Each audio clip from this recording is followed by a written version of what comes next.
안녕하세요. 저는 40대 중반의 평범한 아줌마입니다. 남편도 있고 아들, 딸 하나씩 낳고 우리 네 가족 단란하게 살고 있었습니다. 그런데 최근 저에게 어처구니 없는 일이 생기고 말았는데요. 그 사건 때문에 너무 화가 나는데 어디다 하소연할 데도 없어 이 채널에 사연을 보내게 되었습니다. 여러분 혹시 그럴 일은 없어야겠지만 가족이라는 이유로 내 카드를 훔쳐가서 맘대로 쓰는 사람이 있다면 어떻게 하시겠어요? 저는 그런 일이 바로 저에게 일어날 줄은 꿈에도 몰랐습니다. 여러분들이 끝까지 들어보시고 현명한 판단 부탁드릴게요. 제가 살아온 이야기부터 하자면요. 저는 충청도 사람이에요. 부모님도 조치원 토박이시고 저도 거기서 나고 자랐습니다. 지금은 세종시도 옆에 있고 바로 옆에 크게 오송역이 있어서 조치원역은 거의 다들 다니지 않는데 옛날엔 그 역 근처가 되게 번화했어요. 청주로도 갈 수 있고 대전으로도 갈 수 있는 교통의 요지였거든요. 바로 그 조치원역 앞에서 제 부모님은 국밥집을 하셨어요. 선짓국만 전문적으로 파는 집이었는데 장사가 꽤 잘 됐답니다. 보통 역 앞에 국밥집들이 많잖아요. 하지만 유독 우리 선짓국 국밥집에만 손님이 많이들 오셨어요. 한 번 오신 손님은 단골이 되는 것도 물론이고요. 하지만 저는 어릴 때 국밥집을 하시는 부모님이 싫었습니다. 매일 선짓국 냄새가 배인 옷으로 학교에 가면 친구들이 냄새난다고 놀렸거든요. 그리고 가게에서 소, 돼지 피를 보기만 해도 끔찍하고 토가 나올 것 같았어요. 그래서 저는 선짓국을 지금도 안 먹습니다. 너무 그 냄새가 싫고 역하거든요. 어쨌든 제 부모님은 팔다 남은 선짓국을 가지고 오셔서 저녁으로 먹으라고 하실 때가 많았어요. 그러면 저는 안 먹겠다고 고집스럽게 굶기도 했습니다. 너 또 밥 안 먹니? 네 동생은 아무거나 안 가리고 잘 먹는데 영지 넌 왜 이렇게 입이 짧아서 이 엄마 속을 썩이니? 엄마, 맨날 선짓국만 가져와서 먹으라고 하니까 내가 어떻게 먹어? 나 진짜 선짓국 지겨워. 진짜 싫단 말이야. 어이구, 네가 배가 불러서 그래. 굶어봐야 정신 차리지. 그래, 먹기 싫으면 먹지 마. 영훈아, 네가 누나 것까지 다 먹어라. 아싸, 누나, 그건 안 먹을 거면 나 줘. 안 그래도 밥 모자랐는데. 제 밑으로는 3살 차이 나는 남동생이 있는데요. 정말 먹성이 좋아서 아무거나 다 잘 먹었고 그 덕에 키도 크고 덩치도 엄청 커졌어요.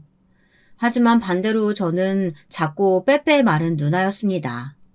그래서 어릴 적엔 동생이 저한테 누나 대접도 안 했어요. 툭하면 부모님 몰래 저를 괴롭히고 때로는 때리기도 했죠. 저는 그런 동생도 정말 꼴보기 싫었습니다. 어머니가 제가 먹을 밥까지 다 동생한테 줘버리면 나중에 아버지께서 어머니 몰래 저에게 밥 대신 먹을 감자나 고구마 같은 걸 쥐어주셨습니다. 배가 고팠던 저는 그걸 허겁지겁 받아 먹었고요. 그러면 아버지는 천천히 먹으라며 물도 떠다 주시곤 했습니다. 아버지는 딸인 저에게 한없이 너그러우신 분이었어요. 어머니가 제 입맛 까탈스럽다고 혼낼 때 옆에서 막아주시기도 했고요. 저는 그런 아버지라도 안 계셨으면 집에서 버틸 수 없었을 거예요. 저는 친정엄마의 억척스러운 면이 이해가 안 갔습니다.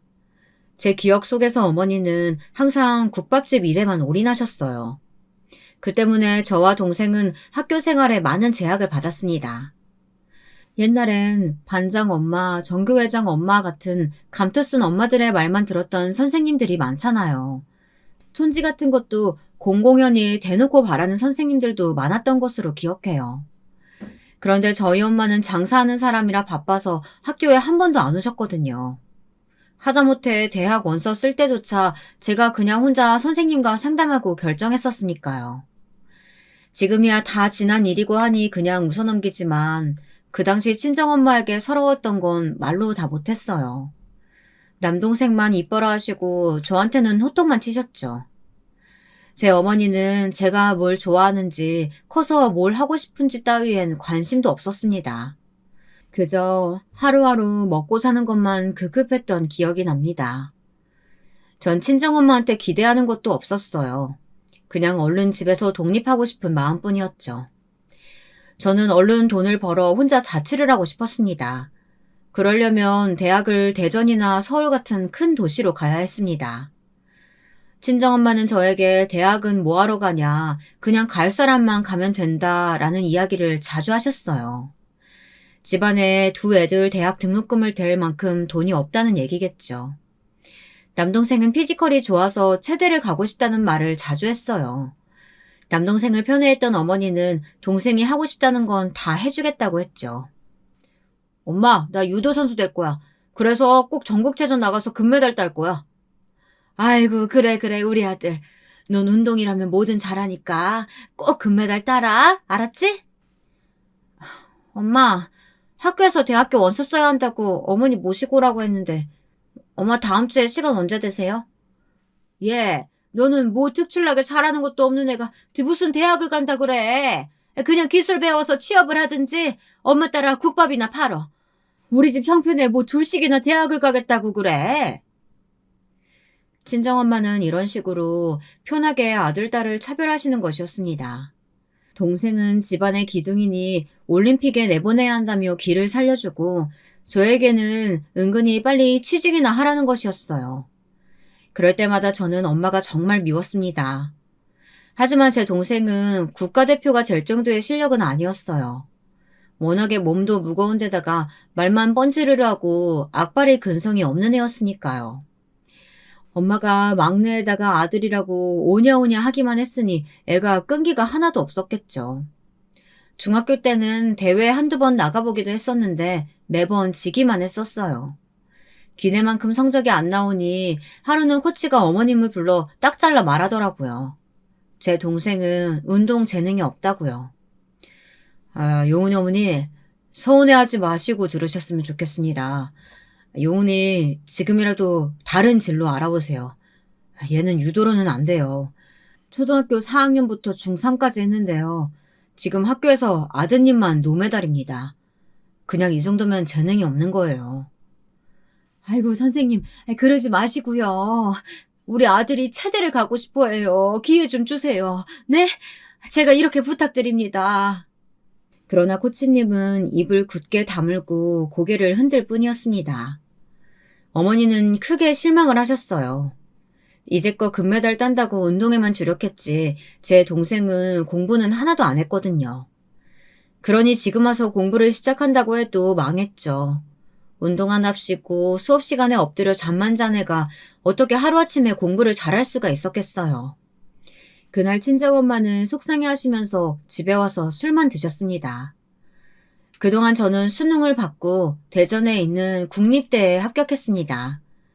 그러나 어머니는 제가 합격한 것조차 마음에 들지 않으신 것 같았습니다. 아이고, 우리 집안의 기둥이 될 줄 알았던 아들내미는 쓸모도 없고 시집가면 남의 집 귀신 될 딸만 대학교 들어가면 뭐해. 내 팔자는 왜 이런 거냐고. 엄마, 나 엄마한테 손 안 벌려. 내가 돈 벌어서 대학교 등록금 낼 거야. 정말 너무한다고 생각하지 않아요? 나는 공부 열심히 해서 대학 갈 수 있는데 그런 식으로 말하면 내 마음이 어떨지 생각은 해봤냐고. 그래, 우리 딸이 집안 일으킬지 어떻게 아나. 그러니까 일단 진정하고 합격했으니까 우리 영지 대학부터 보내줍시다. 당신 이러는 거 아니야. 아들 하다가 언젠가 큰 코 다쳐. 아버지는 옆에서 지켜보시다가 얼른 제 편을 들어주셨어요. 지금도 그런 아버지께는 너무나 감사합니다. 어머니에겐 지금도 서운하고 애증의 마음도 있었지만 아버지는 제가 집안에서 길을 묘폭을 사는 것을 항상 측은하게 생각하셨습니다. 저는 아버지의 지원 사격에 힘입어 대학에 무사히 입학했습니다. 기숙사도 합격해서 꿈에 그리던 독립도 할 수 있게 되었죠. 대학이란 곳은 저에게 정말 별세계였어요. 대전에는 고등학교 때 가끔 친구들과 놀러 갔었지만 대학교는 달랐어요. 저는 충남대를 나왔는데요. 캠퍼스 전체가 하나의 마을만 했으니까요. 그 큰 캠퍼스를 어떻게 누비고 다녔는지 지금 생각하면 꿈 같습니다. 저는 대학 생활을 하면서 많이 밝아졌고 활발한 아이가 되었습니다. 집에서는 딱 등록금과 책값만 받기로 친정엄마와 합의를 했었거든요. 할 수 없이 저는 아르바이트도 닥치는 대로 했어요.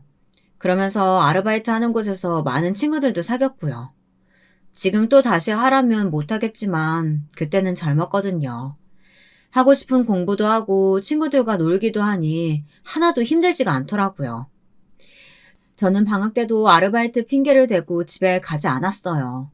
집에 가면 어머니가 국밥집 나와 일하라고 할 것이 뻔했거든요. 저는 국밥집 일이 싫었습니다. 커피숍이나 레스토랑에서 깨끗하고 폼나는 알바만 했어요. 그렇게 저는 대학 때부터 다양하게 사회 경험을 쌓아갔습니다. 그래서 지금도 웬만한 일에는 흔들리지 않는 멘탈을 갖게 된 것 같아요. 제가 대전에서 대학을 다니는 동안 제 동생은 공고를 갔습니다. 공고에서 기술 배워 공장에라도 취직하라는 어머니의 성화 때문이었어요. 그런데 동생은 거기서도 게을러 빠져서는 공부도 실습도 게을리했습니다. 성적도 반에서 중간 이하였고 나쁜 친구들과 어울려 다니기도 했나 봐요. 어머니는 동생에게 크게 실망하셨습니다. 그저 고등학교나 제대로 졸업하고 국밥집 나와서 일이나 배우라고 하셨다고 하더라고요. 으이구, 용훈이 넌 이것도 제대로 못해? 내장은 빡빡 닦아야 냄새 안 난다고 하지 않았어? 얼른 밀가루 뿌리고 주물러. 덩치는 커다란 것이 힘은 왜 이렇게 못 써? 엄마, 나 이런 거 하기 싫다고. 나 오늘 친구 만나기로 했단 말이야. 언제까지 냄새나는 소 내장 닦아야 되는데. 이러다가 어머니가 한눈 파는 틈을 타서 동생은 가게를 도망쳐 나쁜 친구들과 어울려 밤늦게 들어오기도 했습니다. 어렸을 때부터 엄마의 자랑이었던 아들은 온데간데 없고 문제야 불량 청소년이 되어버렸죠. 그때의 동생은 제 동생이지만 정말 구제불능이었어요. 지금은 정신 차리고 성실하게 국밥집 일을 하지만 그땐 질풍노도의 신기였나 봅니다. 제가 대학교 4학년 때 IMF가 터졌습니다. 국가가 부도날 만큼 위기 사태였죠. 제 마음도 굉장히 뒤숭숭했습니다. 이런 때 취업이 과연 잘 될까 하는 생각이 들었어요. 남자 후배들은 등록금 낼 돈이 없어 군대로 빠졌고 경제적으로 어려운 친구들은 한 학기 남기고 휴학을 밥 먹듯이 했습니다. 그러나 저는 그러지 않았어요. 차라리 얼른 졸업해서 무엇이라도 해서 돈을 벌자는 주의였거든요. 저는 논문 준비를 하면서 입시학원에서 강사 아르바이트를 구했어요. 학원 강사가 과외보다 돈을 더 벌기도 했고 무엇보다도 저는 안전된 직장을 원했습니다. 그러다가 저는 원장의 눈에 들게 되었어요. 그래서 대학 졸업장만 따면 학원에서 정규직으로 일을 하기로 했습니다. 제가 강의력이 좀 좋았거든요. 제가 반을 개설하면 아이들이 금방금방 찾습니다. 그때를 생각하면 운이 좋았던 것 같습니다. 저는 졸업하고 바로 그 학원의 인기 강사가 되었어요. 전공은 경제학이었지만 사회탐구 선생님이 되었어요. 학원 강사가 되다 보니 이렇게 쉽게 돈을 벌 수 있다는 것에 굉장히 놀랐습니다. 일타 강사의 수입은 정말 어마어마했거든요. 몸이 좀 축나기는 했지만 그때는 젊었기 때문에 그런 건 신경도 안 쓴 것 같아요. 대전에서 대형 입시학원 내에 사회탐구 선생님으로 이름을 좀 날렸습니다. 학원 강사 일은 매일매일 바빴어요. 처음에는 수업 준비도 혼자 해야 했고 프린트물 복사에 문제집 정리, 시험 문제 내는 것까지 제가 혼자 다 해야 했으니까요. 그때도 밤을 새워가며 일했던 것 같아요. 그런 저를 원장님은 매번 칭찬했습니다. 저 같은 선생님이 없다고 모두들 저를 본받으라며 동료 강사들에게 말했습니다. 그럴 때마다 저는 어깨가 으쓱해지는 것을 느꼈습니다. 그래서 더욱 몸이 부서져라 일을 했죠. 지금 생각하면 제가 참 미련했어요. 건강도 안 돌보고 무식하게 일만 했으니까요. 저는 학원 근처에 집을 얻어 생활해야 했습니다. 출퇴근 동선이 제일 짧은 게 무조건 좋았거든요. 집은 점점 잠만 자는 장소로 변해갔습니다. 친구들 만날 시간도 없고 더더욱 연애할 시간 따위는 저에겐 사치였죠. 모든 것이 학원 강사였던 저 자신을 위해 돌아갔습니다. 그래도 보람은 느낄 수 있었어요. 저희 반에서 서울대, 연고대 입학한 애들이 나오면 학원 원장님은 특별 보너스도 주시고 회식 자리에서도 저를 더더욱 치켜세워 주셨으니까요. 어릴 때부터 자신감이 부족했던 저는 그 상황이 너무 좋았어요. 지금 생각하면 착한 아이 콤플렉스였던 것 같습니다.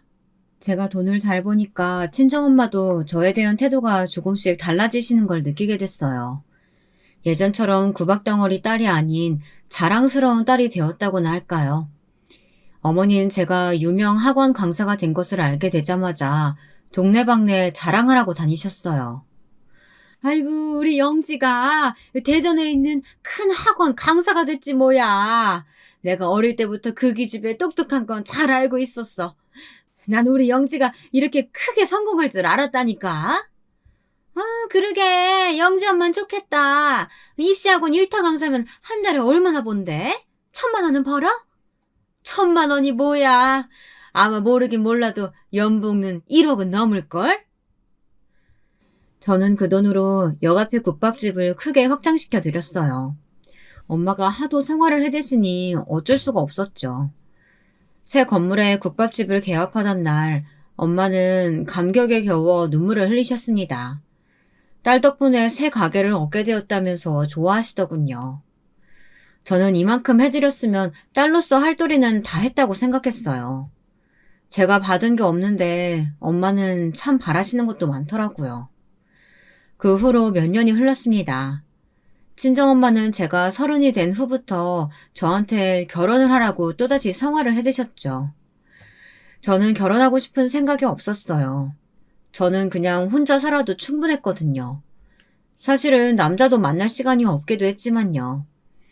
그런데 온 조치원 바닥에 제가 돈 잘 버는 거를 소문이 나자 저희 친정엄마에게 선자리가 그렇게 들어왔다고 하네요.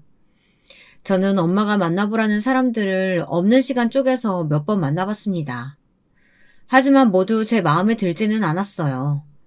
그 남자들은 다들 제 재력에만 관심이 있는 속물들이었으니까요.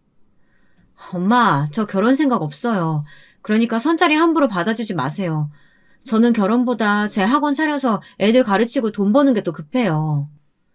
얘 영지야, 너 지금 결혼 정년기야. 조금만 더 지나봐. 그 선 들어오는 것도 없어져. 결혼을 해야 비로소 어른이 되는 거지. 한 살이라도 젊을 때 얼른 시집가. 그래야 애 낳을 때 고생 안 해. 엄마 말 명심해라. 너 나중에 후회하지 말고. 제 엄마지만 정말 답답한 소리였어요. 결혼은 사랑하는 사람하고 해도 나중에 잘 살지 어떨지 모르는데 말이에요. 나이 됐다고 떠밀려서 하는 결혼만큼은 절대 사양하고 싶었습니다. 저는 젊은 나이에 고속 승진해 그 학원의 일타 강사이자 부원장이 되었습니다. 30대에 일은 성공을 하고 나니 차도 사고 싶고 집도 사고 싶고 하더라고요. 옛날에 가난했던 시절은 생각도 나지 않았습니다. 그러다가 저는 남편을 만나게 되었어요. 처음엔 몸이 너무 찌뿌둥하고 아파서 헬스장에 다녀볼까 했습니다. 사무직 고질병인 디스크도 좀 있었고 해서 저는 집 근처 헬스장을 알아보았어요. 남편은 거기서 PT 선생님으로 일하고 있었습니다. 남편은 시원시원한 외모에 뼛속까지 체육인인 사람이었어요. 근육도 울끈불끈하고 키도 크고요. 왜 그런 사람들 있잖아요. 자기와 반대 성향의 사람에게 쉽게 끌리는 사람이요. 저는 남편의 서글서글한 성격과 키와 건강미에 반하고 말았습니다. 하지만 결혼은 저와는 인연이 없다 생각했기에 그 마음을 드러내려 하지 않았습니다. 그저 그 남자가 가르쳐주는 대로 묵묵하게 운동만 하고 시간이 되면 칼같이 헬스장을 떠났습니다.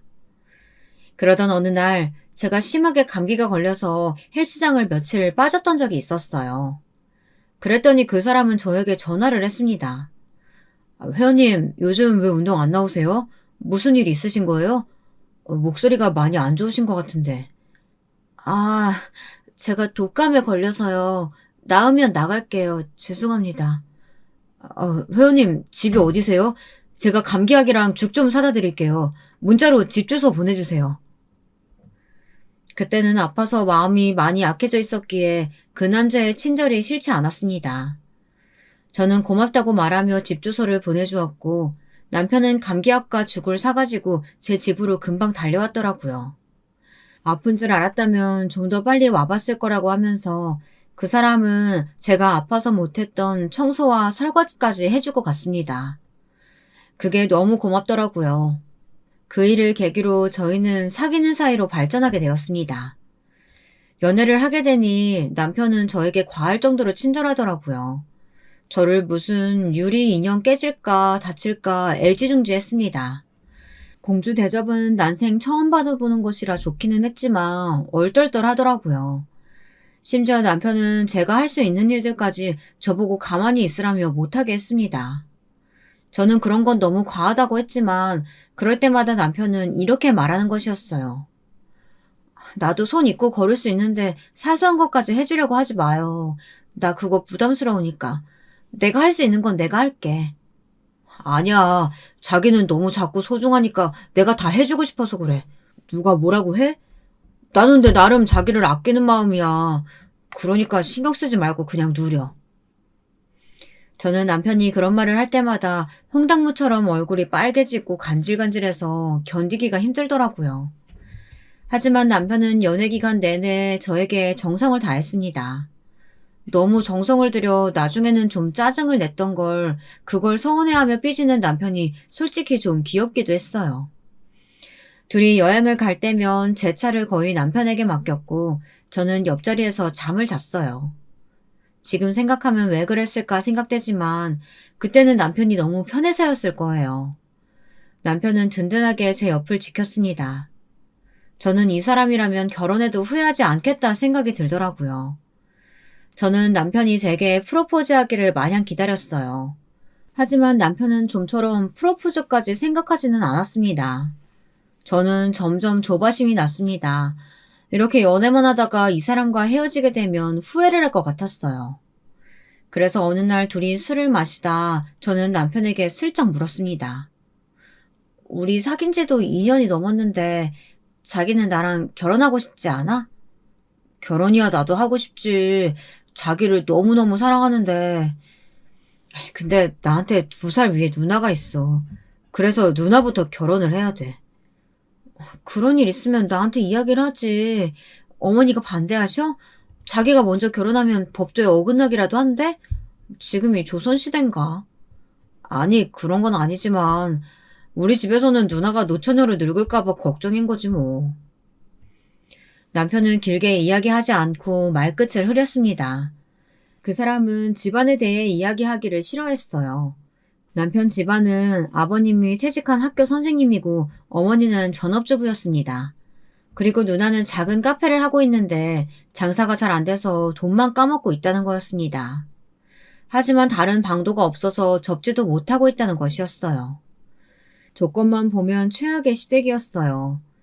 저는 남편이 집안에서 거의 가장처럼 살고 있다는 것이 너무 불쌍했습니다. 저도 그런 생활을 했었으니 왠지 모르게 동질감이 느껴지는 것이었죠. 저는 남편을 그 답답한 집에서 구해주고 싶었어요. 지금 생각하면 너무 어리석죠. 제가 뭐라고 그 사람 인생을 구하겠어요. 그때 저는 이미 대전 시내에 아파트가 하나 당첨되어 가지고 있었고 학원에서 가까운 곳에 제 소유의 오피스텔에 살고 있었습니다. 시내의 그 집은 월세를 주고 있었고요. 저는 남편 하나만 보고 결혼을 결심했습니다. 제 마음이 정해지자 그 후의 일은 그야말로 일사천리로 이루어졌어요. 우선 저희는 상견례를 하기로 의논했습니다. 저는 대전 시내에서 가장 좋은 호텔의 양식집을 예약했습니다. 남편은 제 추진력에 놀랐다고 나중에 말하더라고요. 제가 한번 마음을 먹으면 앞뒤 재지 않는 성격이긴 합니다. 상견례 자리에서 전 조금 주눅이 들었어요. 처음 보는 예비 시부모님들이 무척이나 엄한 인상이셨거든요. 저희 어머니는 시아버지가 될 분이 선생님이셨다고 하니까 무조건 찬성을 하셨어요. 그런 집이라면 남편도 가정교육을 잘 받았을 것 같다고요. 그런데 시어머니가 좀 문제였죠. 저희 친정이 국밥집을 한다고 하니 대번에 탐탁지 않은 표정을 하셨습니다. 조치원역 앞에서 국밥집을 하신다고요? 그거 뭐 조그만 국밥집 한다고 얼마나 돈 벌겠어요. 돈도 돈인데 사람들이 교양은 있을까 몰라. 우리 남편은 고등학교 영어교사셨어요. 평생 공부하고 애들 가르치고 그것밖에 모르던 사람이에요. 아이고, 그저 우리 딸 잘만 봐주세요. 우리 딸도 학원서 잘 나가는 강사입니다. 국밥집 딸이지만 출세해서 지금은 아파트 한 채, 오피스텔 한 채 가지고 있어요. 차도 외제차고요. 그 아우디라고 아실라나 몰라. 거기 사람아, 그런 얘긴 뭐하러 하나? 제 딸이 좀 능력이 있긴 합니다. 친정엄마가 자랑을 늘어놓자 시어머니의 눈이 휘둥그레지셨어요. 그도 그럴 것이 저희 친정을 깔보고 결혼을 파토내려고 오셨던 시어머니였거든요. 그런데 제가 가진 재산이 많으니 놀라서 바로 태세 전환을 하시더라고요. 저희 시어머니도 참 속물은 속물이에요. 어머님, 아버님, 저 이 사람과 결혼해서 잘 살 자신 있어요. 이 사람 누나 때문에 결혼 망설이고 있다고 들었습니다. 요즘 세상에 결혼하는데 순서 없다고 생각합니다. 제발 결혼 허락해 주세요. 저희들 정말 잘 살게요. 제가 이런 말을 하니 시어머니는 기분이 안 좋으신 듯 보였습니다. 왜 안 그렇겠어요? 남편이 먼저 결혼을 하면 이제까지 남편에게서 받던 도움을 못 받게 되는 거니까요. 누나란 사람은 이 자리에 안 나왔지만 저희들 결혼에 동조할 것 같진 않았어요. 그래서 저는 조건을 걸었습니다. 남편이 집안에 보태드리던 돈은 당분간 계속 드리겠다고요. 그랬더니 시부모님은 겨우 결혼을 허락해 주시는 것이었습니다. 저희는 결혼 후 신혼살림을 제 소유의 아파트에서 시작했어요. 제가 살던 오피스텔은 세를 주었고요. 첫 3년간은 너무나 행복했습니다. 시댁에서 과한 간섭도 하지 않았고 친정 역시 국밥집 일이 바빠 저희는 둘만의 시간을 보낼 수 있었거든요. 남편은 정말 저만을 위해서 살았다 해도 과언이 아닐 정도였어요. 남편은 결혼하고 얼마 안 돼 헬스장을 그만두고 제가 학원 일에 올인할 수 있도록 집안일을 도맡아 했어요. 어디 갈 데가 있으면 항상 운전도 다 해주었고요. 꼭 제 매니저라도 된 것처럼 말이죠. 그러다 보니 저는 편했지만 남편이 조금씩 걱정되기 시작했어요. 남자가 주부처럼 집안일만 해도 되나 이런 생각도 들었고요. 그래서 어느 날 저는 남편에게 조심스럽게 물어보았습니다. 자기야, 당신 다시 헬스장 나가서 일하는 거 어때? 요즘엔 남자 주부들도 있다고 하는데 난 당신이 헬스장에서 일할 때가 더 좋아 보여서 그래. 당신 그때는 참 멋있었는데 지금은 조금 힘도 없어 보이고 집안일은 일주일에 2번 팥주부 아줌마 부르면 되니까 당신은 당신이 하고 싶은 일을 해. 돈 필요하면 내가 지원해 줄게. 아니야, 난 자기 뒷바라지 하는 게 좋은데 왜 그래. 난 당신만 있으면 돼. 혹시 내가 자기랑 집 챙겨주는 게 마음에 안 드는 거야? 난 외부 사람이 우리 집 지나드는 거 싫어. 괜히 그런데 왜 돈을 써? 내가 이렇게 튼튼한데. 남편은 빙그레 웃으며 저를 안심시켰습니다. 그래서 저는 정말 남편이 저를 사랑해서 그런 말을 하나 보다 하고 생각하고 바보같이 그 말을 믿었죠. 그때는 진짜 그런 줄만 알았습니다. 하지만 이 사람의 꿍꿍이는 따로 있었던 것이었어요. 그걸 알게 된 건 신혼 시절 3년이 지난 어느 날의 일이었어요. 남편이 난처한 얼굴로 저에게 부탁을 해오더라고요. 남편의 누나가 하던 카페에 빚이 많아서 카페가 당장 다른 사람에게 넘어갈 것 같다고요. 그러더니 저에게 한 1,000만 원만 누나에게 빌려주면 안 되겠느냐고 통 사정을 하는 것이었습니다. 그 돈이 있으면 누나가 당장 카페를 안 넘겨도 된다는 것이었어요. 자기야, 내가 이런 부탁하는 건 면목이 없는데 우리 누나 웬만한 일로는 고집 세게 넘어가질 않아. 그동안 누나한테 그 카페 정리하라고 부모님도 나도 설득 많이 했었는데 안 듣더라고. 그러니까 이번만 당신이 1,000만 원만 빌려주면 안 될까? 그래. 그럼 내가 한번 당신 누나 만나서 이야기해볼까? 몇 년 전부터 계속 적자라고 하던데 자기 돈까지 꼬라박고 가면서 카페 운영하고 있다면서. 그건 아무리 봐도 경제적으로 손해잖아. 제가 나서서 신우이를 설득한다고 하니 남편의 얼굴이 더 사색이 되더군요. 자기는 누나가 무섭다고 하면서요. 누나가 한번 고집을 부리면 시댁 식구들도 못 말린다는 거였습니다. 하지만 저는 그래도 한 달이 건너이니 제 말은 듣지 않을까 싶었어요. 그리고 전 경제학과를 나왔으니 신우이네 가게의 문제점을 찾아 설득하면 될 것 같았습니다.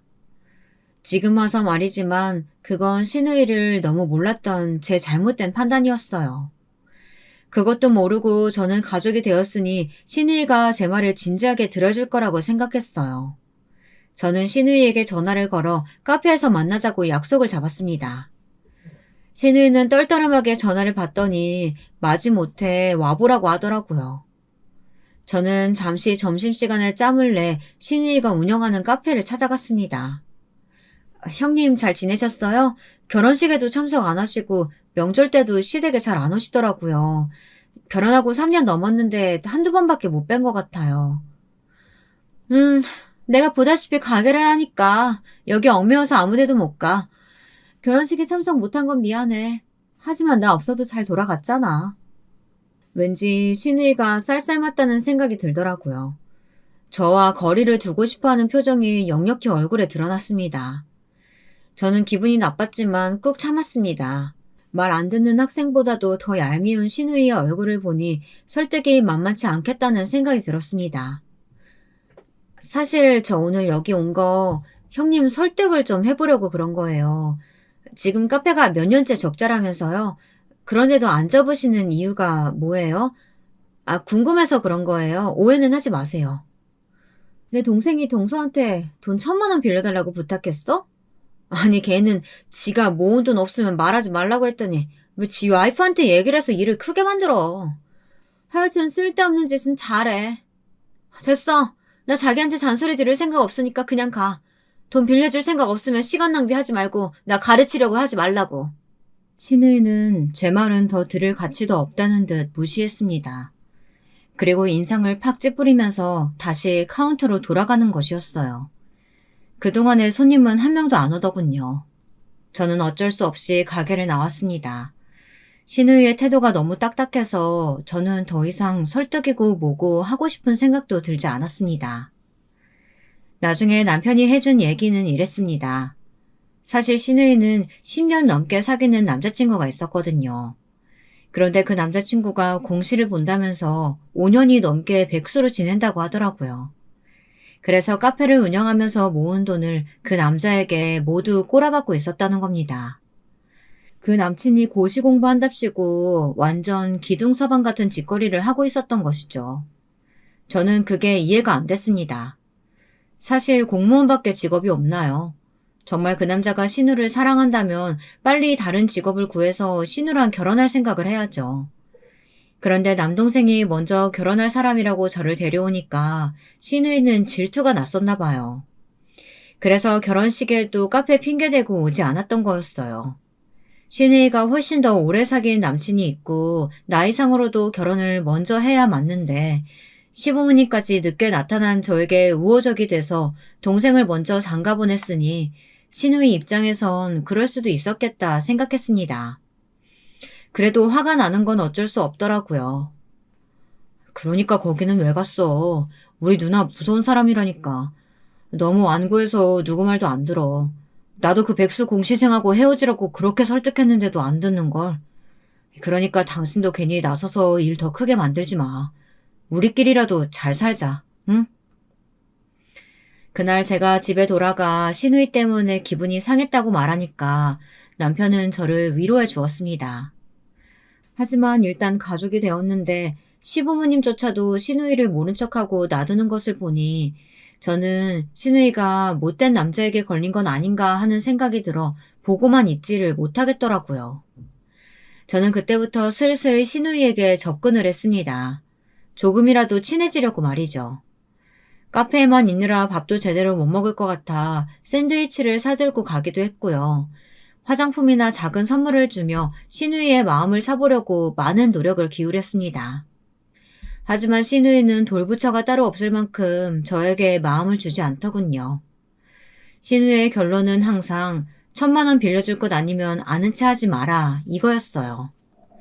신우이와의 관계에서 일방적으로 상처만 받고 돌아온 제게 남편은 항상 그만 포기하라고 충고를 했습니다. 저는 그럴수록 더 오기가 생기더군요. 시어머니는 그런 제게 미련하다고 말씀하시더라고요. 걔는 내 딸이지만 내 말도 안 듣는데 어떻게 네 말이라고 듣겠니? 걔는 헛쓰고 하지 말고 그냥 1,000만 원 빌려주고 마라. 이 시애미한테도 얼마나 차가운 앤데 겨우 동서 말 듣겠어? 어머니, 경제적으로 도움 주는 건 아무것도 아니에요. 제가 돈을 빌려주기 싫어서가 아니고요. 이제껏 밑빠진 독에 물 붓는 것처럼 남편도 누나한테 돈 빌려줬지만 결국 카페 못 살렸잖아요. 장기적으로 생각해봐도 그 카페는 폐업밖에 답이 없어요. 우리가 그걸 몰랐겠니? 하지만 걔 고집은 누구도 못 꺾어. 그러니까 세아가 너도 신경 쓰지 말아라. 걔는 한번 되게 당해봐야 정신 차릴 거야. 저는 신우에 대한 시부모님의 냉정함에 놀랐습니다. 집안에서 내놓은 자식 취급받는 것이 어떤 것인지 저는 친정엄마에게 당해봤기 때문에 신우이가 점점 불쌍해졌어요. 또한 시댁 식구들은 서로 너무 소통이 안 되어서 답답한 마음이 들었습니다. 결국 저는 신우의 환심을 사기 위해 1,000만 원이라는 돈을 빌려주게 되었습니다.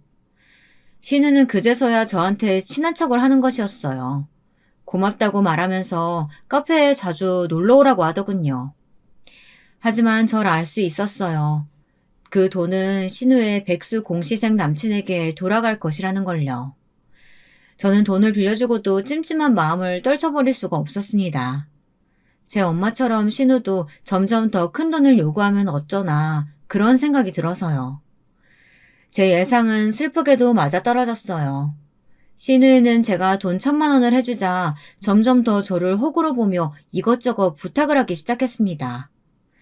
가게 인테리어를 새로 하고 싶다면서 저한테 2,000만 원을 빌려달라는 거예요. 그래서 1,000만 원 빌려준 지 얼마 되었다고 그러냐고 말을 했더니 또 냉정해져선 저한테 말도 안 걸더군요. 그때는 신우이의 삐뚤어진 심성을 제 힘으로 고쳐보겠다고 노력을 많이 했습니다. 하지만 신우이는 정말 저를 돈줄로만 보고 있는 게 느껴졌어요. 저는 신우이와 더 엮이는 것을 포기하게 되었습니다. 남편은 누나가 그럴 줄 알았다고 하면서 저에게 잘난 척을 하더군요. 남편도 예전에 다 겪어본 일이니 결과가 뻔하게 보였다고 말이죠. 시어머니는 제가 신우에게 1,000만 원을 빌려주자 잠깐 절 대견해 하시는 듯 했습니다. 그러나 그 후로 신우이가 부탁한 것들을 안 들어주자 다시 저에게 매달리셨습니다. 예, 그래도 네가 우리 집 가장이나 마찬가지인데 네 신우이 하자는 대로 좀 해줘. 너 돈 잘 벌잖니? 너한테 1,000만 원이든 2,000만 원이든 한두 달 일하면 금방 벌 돈 아니야? 그냥 달라는 것도 아니고 카페 잘 되면 걔가 갚는다고 하잖아. 그러니까 우리 딸 돈 좀 빌려줘. 어? 아니에요, 어머니. 제가 처음부터 형님에게 1,000만 원 드리는 게 아니었어요. 그 카페 폐업해야 마땅한 곳인데 형님이 아직까지 고집을 부리시는 걸 보면요. 뭔가 카페가 아닌 다른 곳에 쓰실 돈이었던 것 같아요. 너는 애가 왜 그러니? 안 빌려줄 거면 말지. 왜 내 앞에서 우리 딸 험담을 하는 거야? 사실관계는 잘 알아보고 나서 그런 소리 하는 거면 몰라. 네가 뭘 한다고 우리 집안 일에 나서긴 나서? 시어머니까지 제게 큰 소리를 치며 적반하장으로 나오시니 저는 당황스러울 수밖에 없었습니다. 저는 옳은 말만 했는데도 이리 치이고 저리 치이고 무슨 동네 북이 된 듯한 느낌이었어요. 그 후로 저는 기분이 나빠져 웬만하면 시댁 일에 관여하지 않았습니다.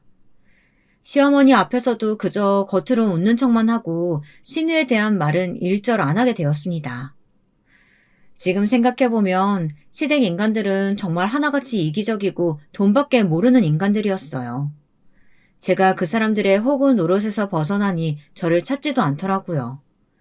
저 역시 호락호락 당해줄 생각이 없었습니다.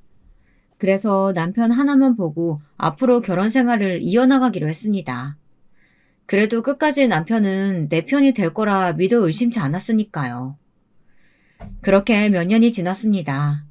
저는 남편과의 사이에서 딸, 아들 하나씩을 낳았고 아이들 육아를 남편 손에 맡겨가며 학원을 크게 키우는데 여념이 없었어요. 대형 입시학원 부원장이었던 저는 가지고 있던 오피스텔을 팔아 드디어 저만의 학원을 차렸습니다. 비록 처음엔 강의실 5개의 작은 학원이었지만 5, 6년쯤 지나자 건물 한 층 전체를 제 학원으로 키울 수 있게 되었어요. 각 과목 선생님들도 영입하고 그 선생님들이 또 학생들을 끌어들여 대전 시내에선 제법 큰 입시학원의 면모를 갖추게 되었습니다. 그동안 제 남편은 집안일을 하고 애들을 돌보며 그 일에 보람을 찾는 것 같이 보였어요. 아니, 남편이 보람이 있었는지는 솔직히 저도 모르겠습니다. 저는 아이들을 낳고 3개월의 휴직 기간이 끝나자마자 학원에서 강의하고 원장으로서 업무를 하는 것만으로도 바빴으니까요. 저는 강의력이 있었고 돈을 잘 버는 능력이 있었기 때문에 가장으로서 집안 경제를 책임졌어요. 그리고 남편은 제 뒷바라지와 애들 양육을 거의 전담했습니다. 남편에겐 뭔가 다른 직업을 구하고 싶다거나 사회생활을 하려는 의지가 크게 없었거든요. 처음엔 저도 걱정이 되었지만 차차 남편이 해주는 밥에 길들여졌고 아이들도 아빠 밑에서 크게 문제없이 자랐습니다. 큰딸도 학교에 들어갔고 작은 아들도 유치원을 다니며 겉으로는 평온한 나날들이 지나갔습니다. 그런데 작년 겨울에 갑자기 신우이가 카페를 팔아버리고 결혼을 한다는 것이었어요. 그 소식은 남편을 통해 들었는데 저는 진심으로 신우이의 결정을 축하했습니다. 신우가 드디어 정신을 차렸으니 다행이라고 생각했죠. 사실 신우이는 결혼을 하기에는 너무 늦은 나이지만 그 공시생 남친과 헤어지지 않았던가 봐요. 그동안은 결혼을 하지 않고 카페에 딸린 작은 방에 두 사람이 동거했는데 드디어 작년에 혼인신고하고 카페는 팔아 살 집을 마련했다네요. 저는 신우이의 공시생 남친은 어떻게 되었냐고 남편에게 물었습니다. 아, 매형 말이야? 끝내 고시공부 때려치우고 사업하기로 했나 봐. 40이 넘어서까지 한 번도 합격 못했으면 말 다 한 거지 뭐. 애초에 빨리 때려치웠으면 누나가 마음고생할 일도 없었을 건데. 누나는 그딴 논팽이가 어디가 좋다고 버리지도 못하고.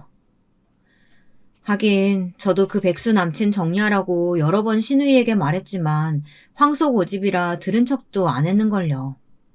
어쩌겠어요. 신우이가 그 인간이 좋아서 죽고 못 산다고 하는데. 아무튼 양쪽 모두 결혼식은 생략하기로 했다고 하더라고요.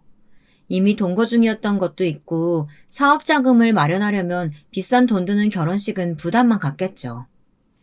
신우이가 결혼을 하기로 한 건 좋은데 10년간 대면대면하게 지냈던 시어머니가 어느 날 저에게 전화를 하신 것이 문제의 시작이었습니다.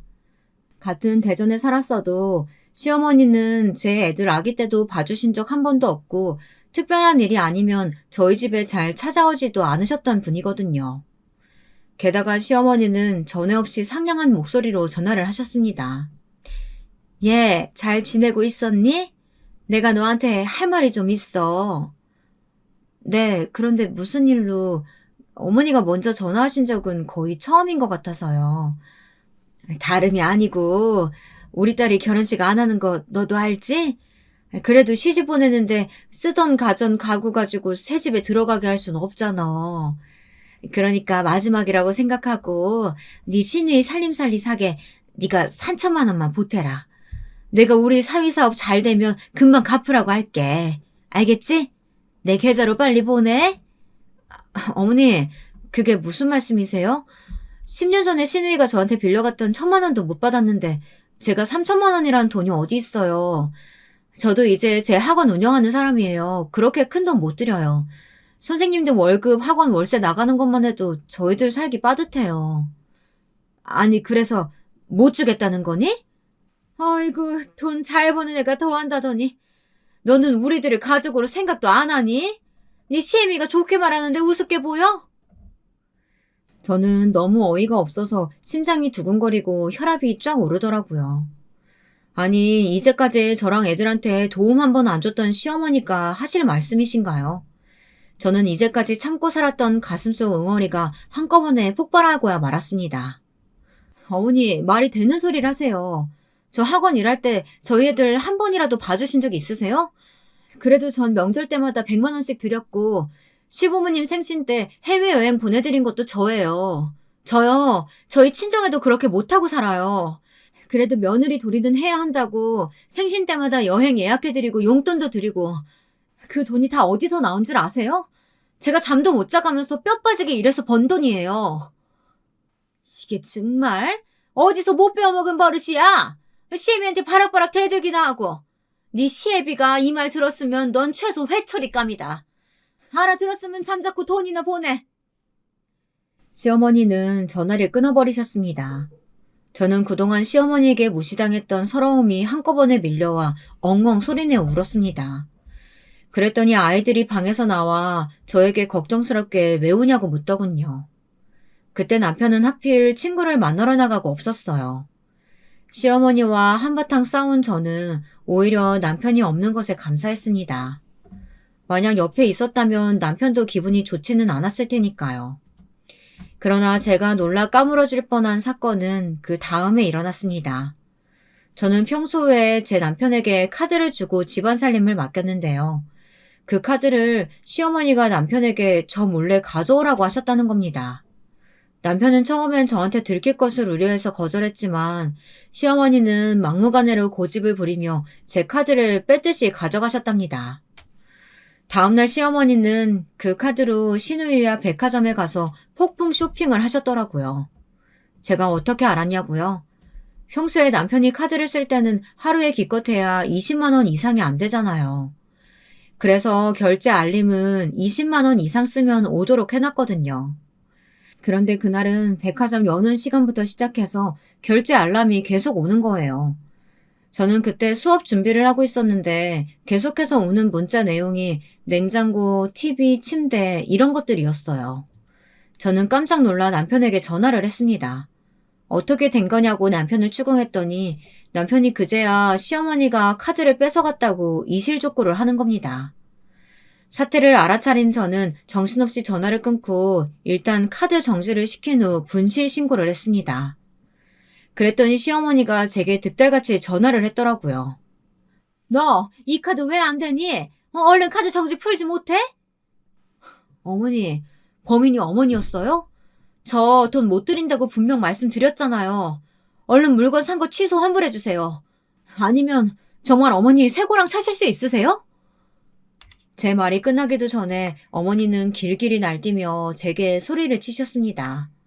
너는 가족도 아니라며 어떻게 시누이가 결혼하는데 며느리가 되어서 한 푼도 안 내놓으려고 하느냐면서 저에게 마구 퍼부어 대시는 거예요. 하도 기가 막혀 전화를 끊고 시어머니를 차단해 버렸습니다. 그리고 경찰서에 시어머니 전화번호를 가르쳐주고 지금 이 사람이 제 카드를 훔쳐가서 마구 긁고 있다고 신고를 했습니다. 경찰이 그 백화점으로 출동했고 시어머니와 시누이는 그 자리에서 현행범으로 체포되어 경찰서에 끌려갔습니다. 시댁은 그 일로 발칵 뒤집혔어요. 시아버지는 놀라서 경찰서로 달려오셨고 남편도 저에게 화를 내며 시어머니께 사과하라고 하더라고요. 하지만 저는 여차하면 남편과의 연도 끊으려고 생각하고 있었습니다. 저를 속이고 시어머니에게 카드를 줘버린 남자를 어떻게 믿고 가정살림을 맡기겠어요. 경찰들은 그냥 좋게 합의하라고 했지만 저는 그러고 싶지 않았어요. 경찰 아저씨, 저 이 사람들 몰라요. 그러니까 그냥 법대로 해주세요. 제 카드로 3천만 원이나 물건 산 이 사람들 꼭 유치장에 가둬주세요. 아니, 네가 죽으려고 환장했니? 어디 며느리가 시어머니를 고발해? 그깟 카드 좀 썼다고. 가족이면 그럴 수도 있지. 시아버지가 서슬퍼렇게 소리를 지르는 걸 본 저는 이 인간들과 인연을 끊어야겠다고 굳게 결심했습니다. 그나마 남편은 옆에서 상황 돌아가는 걸 보더니 다시 저에게 매달리는 거였습니다. 카드를 준 건 본인이니 남편이 책임을 지겠다고요. 그렇지만 남편 역시 시어머니 협박에 못 이겨 그랬다고 진술하니 경찰들의 눈빛이 달라졌습니다. 결국 경찰들은 제 부모님까지 호출을 했습니다. 저희 부모님은 자초지종을 들어보시고 저보다 더 분노하셨어요. 당장 이혼하라고 하며 저와 애들을 남편과 격리시키겠다고까지 하셨습니다. 도둑놈의 집안과 더 이상 사돈관계를 유지할 수 없다는 이유였어요. 친정엄마는 시어머니에게 삿대질을 하며 소리를 지르셨어요. 우리 영지가 너무 착해서 너같이 못된 시애미 말을 그동안 찍소리 안 하고 잘 들었던 거지. 그러니까 우리 집안이 호구로 보이냐? 당장 이혼할 거니까 그렇게 알고 네 딸녀는 우리 딸한테 4천만 원 갚아야 되니까 그런 줄 알아. 아니, 이 옆에 내가 경찰서까지 와서 교양 없이 소리를 질러? 내가 뭐 한 게 있다고 고소를 당해. 가족끼리 카드 좀 쓴 게 뭐가 어때서? 경찰들은 두 사돈들을 말리느라 진땀을 뺐습니다. 그리고 경찰들은 민사소송하라면서 시어머니를 훈방 조치했어요. 쓴 카드는 다 취소하고 환불시켰고요. 저는 남편을 냉담하게 바라보았어요. 남편은 슬픈 얼굴로 저에게 용서를 구했지만 저는 생각할 시간을 갖자고 말했습니다. 남편과 저는 지금 별거 숙려 기간을 갖고 있습니다. 이대로 이혼을 해야 할지 남편만 그 도둑놈 집안에서 데리고 나올지 저는 아직도 갈등하고 있습니다. 여러분이 저의 입장이라면 어떻게 하시겠어요? 남편까지 이혼하고 연을 끊어버리기엔 애들이 불쌍합니다. 그렇다고 이 인간을 믿자니 다시 시어머니의 꿰매에 빠져서 제 카드를 주면 어떡하나 걱정이 됩니다. 여러분들의 현명한 판단 부탁드립니다. 제 이야기는 여기서 끝이 났습니다. 저의 긴 사연 들어주셔서 감사합니다.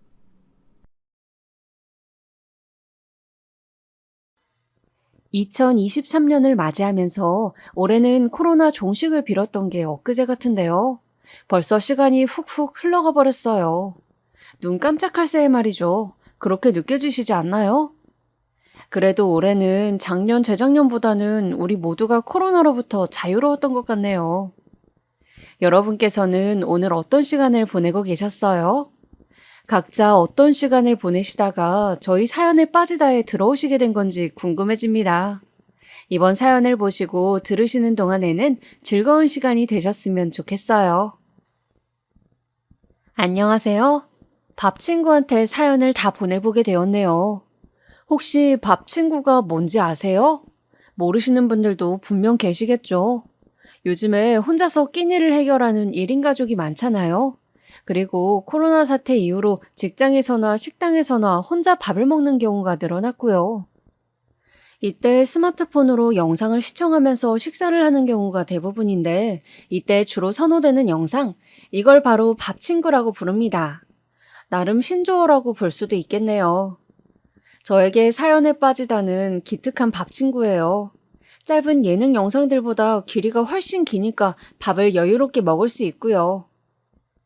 발음 좋은 성우분이 또박또박 잘 읽어주시니까 굳이 화면을 계속 보지 않아도 돼서 식사에 집중을 하기도 좋습니다. 이상적인 식사 시간은 최소 20분 이상이라고 하잖아요.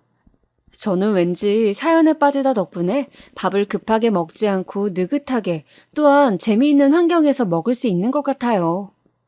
다양한 사연을 접하면서 와, 세상 사는 모습들 진짜 가지각색이구나 싶다는 생각을 항상 해요. 그러다가도 왠지 이 사연 쓰신 분은 나랑 성격이 비슷한 것 같다. 내가 겪은 일하고 느낌이 비슷한 사연도 있네 하는 생각도 들고는 해요. 지금까지 감상만 잘 해왔는데 처음으로 직접 사연을 보내보게 되었습니다. 저도 어느 사연에 뒤처지지 않을 만큼 황당한 일을 겪었거든요.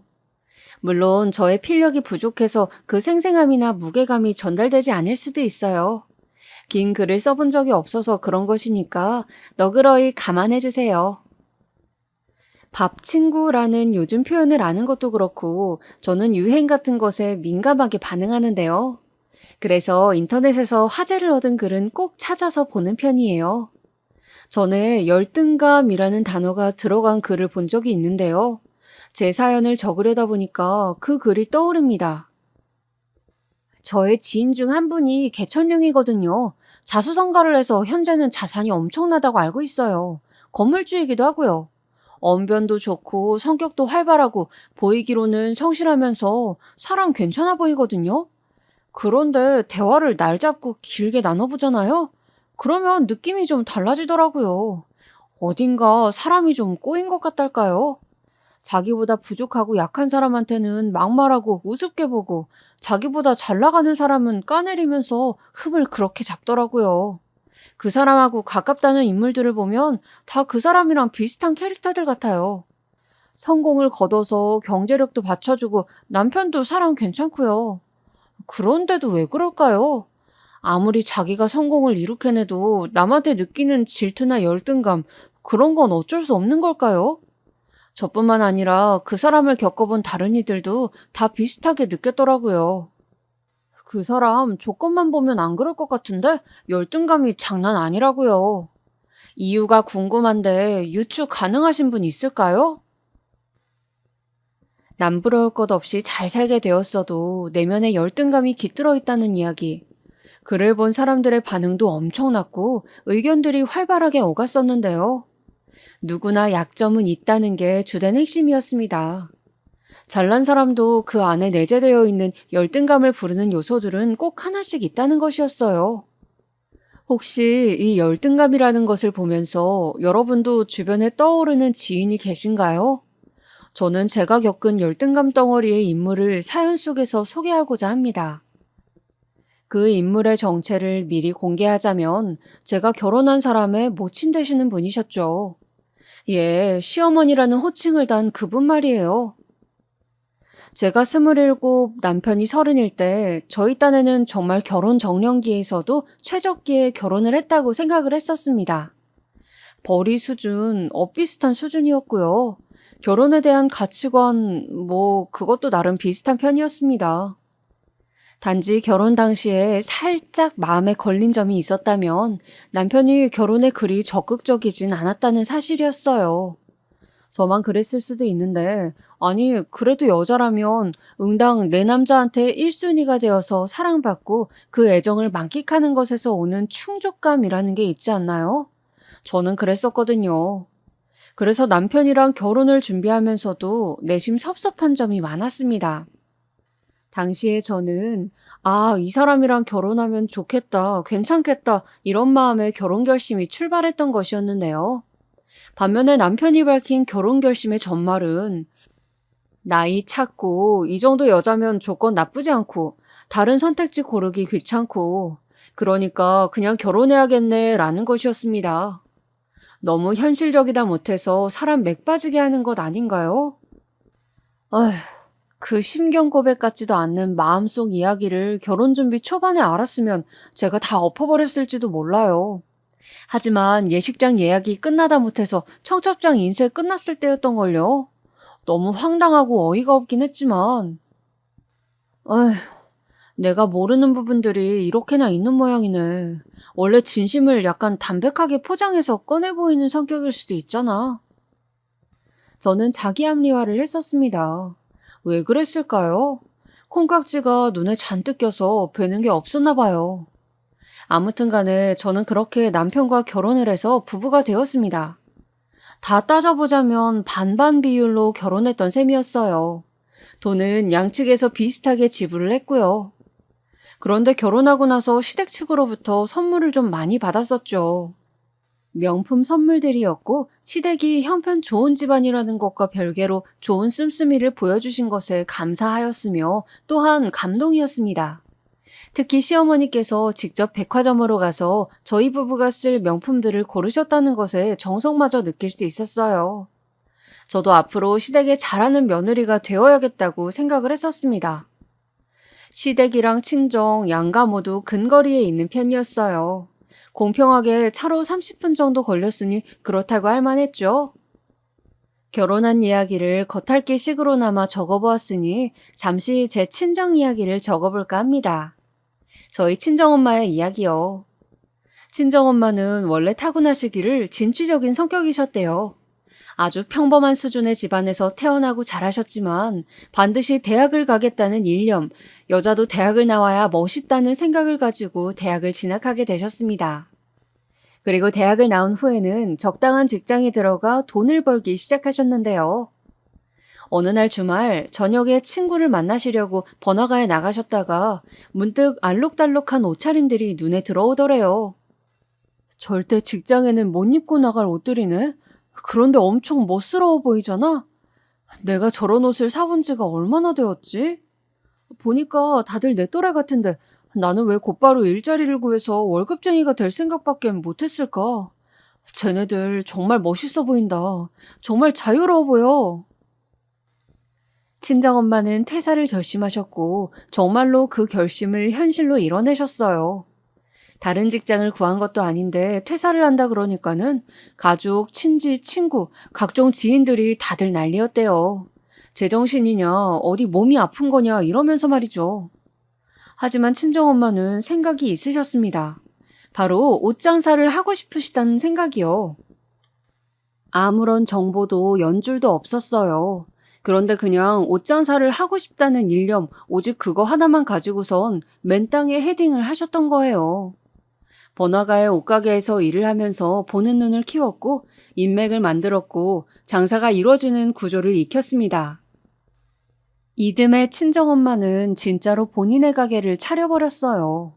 그게 망하면 끝장인 것이었습니다. 친정엄마가 그날까지 아끼고 아낀 돈은 물론이고 다른 돈들까지 투자로 들어가 버렸으니까요. 사업이며 장사 뜨내기가 오로지 열정 하나로 차린 가게. 초반에는 파리만 날렸다고 합니다. 들어와서는 기웃거리기만 하고 구매하지 않는 허수들만 손님으로 왔었고요. 그래도 나는 그때가 좋았어.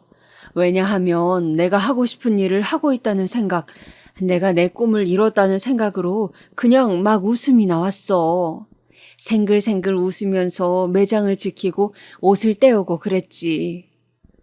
먼 훗날 당신의 자식 앞에서 그 당시를 회상하게 되셨을 때 친정엄마의 얼굴에는 잔잔한 미소가 어려 있었습니다. 마치 혈기왕성했던 그 시절의 아가씨로 돌아가기라도 한 듯이. 친정엄마의 작은 옷가게는 손님 없이 횡했던 보릿고개를 버틴 끝에 이듬해부터 대박 행진을 이어갔습니다. 단골들이 그렇게나 많았대요.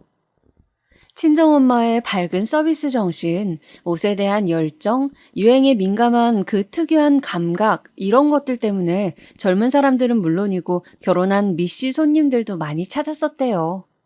성공 가도를 달리기 시작하니까 지인들이 친정엄마를 막 찔러댔습니다. 괜찮은 남자를 물어볼 때가 되었다면서 말이에요. 남자친구를 사귀긴 했었으나 장사 때문에 바빠서 연애는 실패로 막을 내려야만 했었던 친정엄마. 지인들의 성화에 그럼 남자친구를 모처럼 만들어볼까? 이런 반응을 내놓았다고 합니다. 잘 나가는 옷가게 사장님에 걸맞은 남자를 붙여주겠다면서 별별 다리가 놓아줬대요. 한 번은 건너 지인이 정말 괜찮은 집 아들내미라고 해서 소개를 받은 상대가 있었대요. 친정엄마랑 동갑이었다고 합니다. 2번 만났다고 하던가요? 아무튼 그 상대가 어느 날에는 말도 없이 친정엄마의 가게를 찾아왔었다고 합니다. 웬 꽃다발을 들고 말이죠. 지나가는 길에 들렀다면서 윙크와 함께 꽃다발을 건네주자 그 상대와 함께 온 친구 3명은 가게 바로 앞에서 박수를 쳐주었대요. 분위기를 띄워주는 역할들이었던 거죠. 장사하는데 방해되게 왜 불쑥 찾아오고 난리람? 친정엄마는 그런 생각이나 시큰둥하게 했었다네요. 꽃다발 정말 고마워. 예쁘네, 마음에 들어. 친구들하고 놀러 가던 길이라고? 그래. 재미있게 놀고 좋은 시간 보내길 바라. 받은 꽃다발을 들고 그 상대를 가게 밖으로 배웅하는데, 어라? 그 순간에 친정엄마의 눈에 들어온 인물이 있었습니다. 상대의 친구로 따라온 3명 중 1명이었죠. 친정엄마는 건성으로 상대에게 잘 가라고 손을 흔들어주면서 속으로는 이런 생각을 했대요. 쟤 뭐니? 쟤가 바로 내 취향에 딱 들어맞는 남자인걸? 자기한테 열렬하게 꽂히는 시선을 내심 느끼고 있었던 그 당사자 친구, 훗날 밝히기로는 그때 이렇게 생각했었다고 합니다. 꽃 들고 저렇게 웃으니까 마녀 같기도 하고 잘 되는 가게 사장님은 역시 평범하지 않구나. 하지만 그렇게 떨떠름이 생각해봤자 소용없었죠. 친정엄마는 이미 그 친구를 점 찍었습니다. 원래 소개받았던 상대는 뻥 차버렸고요. 대신에 다른 지인을 그 상대에게 연결해줌으로써 유연하게 상황을 종료할 수 있었죠. 친정엄마는 한눈에 반했던 그 친구에게 따로 연락을 했고 결국은 만날 수 있었습니다. 안녕? 드디어 우리가 따로 만나게 됐네. 그날 내 가게 앞에서 마주쳤던 이후로 무려 2달 만이야.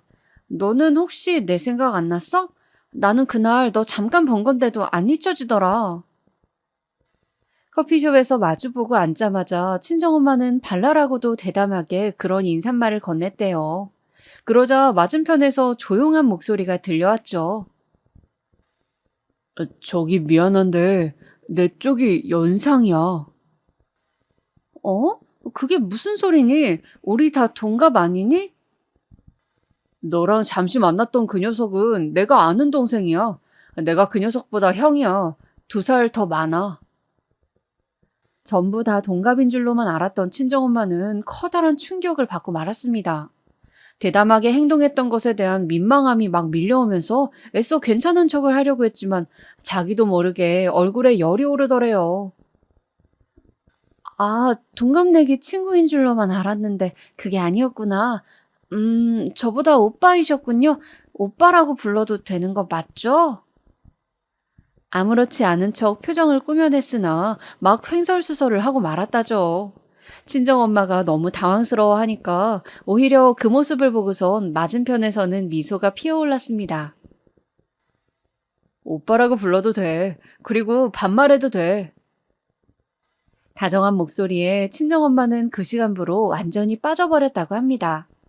어쩌면 연애는 물론이고 결혼까지 그때부터 예고되어 있었던 것일지도요. 늘 적극적으로 다가가는 친정엄마에게 못 이긴 척 늘 넘어주었던 사람. 바로 저희 친정아빠이세요. 두 분은 연애 기간 동안 한 번도 싸우신 적이 없으셨대요. 저한테 거짓말로 그러신 건지 아니면 진담이신 건지 그 여부는 제가 알지 못하지만 적어도 집안의 장녀로 태어난 제가 보아온 부모님의 모습으로 미뤄봐서는 아마 그건 진실이었을 것이라고 예상이 됩니다. 친정엄마는 결혼 이후로 운영하는 가게를 한 곳 더 늘리셨고요. 그러다가 저를 임신하시자 가게들을 다른 사람에게 넘겼습니다. 그때 아주 한몫 제대로 땡겼지. 그걸로 한 미천 삼았다니까? 친정엄마는 그때를 회상하시면서 너무 뿌듯해 하셨어요. 처음으로 일궈내셨던 업적들을 떠나보내야 했던 슬픔이나 아쉬움보다는 그저 후련함과 성취감이 앞서셨다고 합니다. 저랑 동생을 낳으셨고 저희들이 초등학교에 다 입학한 이후로는 새로운 도전을 시작하셨죠. 앞만 봐도 내가 요리에 소질이 있는 것 같단 말이지. 애들한테 음식 해줄 때만 봐도 접시에다가 예쁘게 놓는 감각이며 양을 딱 맞추는 것도 심상치가 않아. 이거는 장사를 한번 해봐야 돼. 제가 초등학교 3학년 10살이었던 운동회 날 친정엄마는 손수 싸우신 도시락 앞에서 그런 말씀을 하셨습니다. 다른 친구들이며 엄마들이 전부 제 도시락을 부러운 듯 신기한 듯 쳐다보고 있었으니 저는 친정엄마의 그 혼잣말이 영 이상한 내용이라고는 생각하지 않았네요. 어려서 뭐가 뭔지는 잘 몰랐지만요. 친정엄마는 그때로부터 며칠 안 지나서 바로 가게 자리를 알아보고 다니셨고요. 결국은 작은 밥집을 오픈하시기에 이르렀습니다.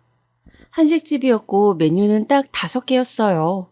나중에는 7개로 늘어났지만요. 작은 규모의 아기자기한 가게였고 저랑 동생이 여가 시간을 보내기도 하는 공간이었습니다. 그곳에서 보낸 시간들 속에 추억도 참 많았네요. 당시 주변의 식당 가격에 비해서 친정엄마의 식당은 대략 1,000원 정도씩 비쌌어요. 나름 큰 차이였죠. 그래서인지 초반에는 잘 안 됐습니다. 오는 사람만 그냥 한 번씩 오는 정도였고요. 그런데 시간이 지나면서 계속 잘 되기 시작했어요. 왜냐하면 단골들이 엄청나게 확보되었거든요. 제 기억 속에 선명하게 남아있는 장면인데 어떤 아주머니 손님 2분께서 같이 오셔서는 식사를 하시던 도중에 이렇게 말씀하셨습니다. 나도 가끔은 이렇게 누가 정성스레 차려주는 밥을 먹고 싶다 이거야. 남편이고 자식이고 허구한 날 그 입들 먹이려고 하는 밥 말고 진짜 남이 차려주는 한식 한 상. 이렇게 먹으니까 너무 좋아. 솔직히 내가 하는 것보다 더 맛있어. 특별한 맛은 없는데 자꾸 젓가락이 가네. 나는 처음에 이 집에서 먹어보고 음식이 좀 싱겁다 싶었는데 먹고 나서 계속 생각이 나더라고. 자극적이지 않으니까 부담이 없고 은근히 소화도 잘 되더라. 다른 번듯한 집에 가서 저렴하게 먹는 것보다 여기 소박한 집에 와서 돈 조금 더 주고 정성 가득한 밥 먹는 게 훨씬 더 좋더라. 친정엄마표 메뉴가 왜 잘 팔리는지, 왜 단골들이 자꾸만 늘어나는지 유추할 수 있는 대목이었습니다. 시간이 갈수록 점차 반응이 열화와 같았던 메뉴가 한 가지 있었는데 그건 친정엄마표 제육볶음이었습니다. 이것에서 시작하여 나중에는 돼지 두루치기 전문점으로 큰 식당이 탄생하기에 이르렀죠. 그 식당은 진짜 만석은 기본이고 주말이면 대기줄을 서야만 들어올 수 있었을 만큼 잘 되었어요. 그때는 제가 대학생이었기 때문에 톡톡하게 일손을 거들어드릴 수 있었죠.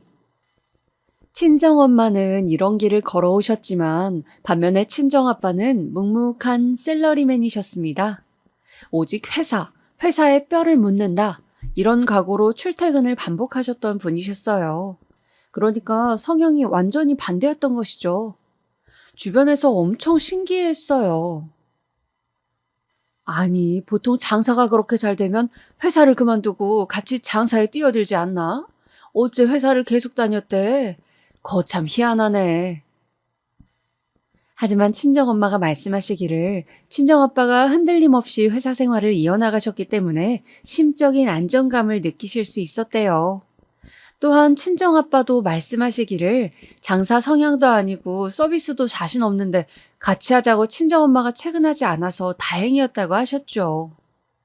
이렇듯 두 분은 성격이며 모든 스타일이 정반대이셨지만 잘 융합이 돼서 서로에게 좋은 결과를 안겨주는 존재가 되셨던 것 같아요.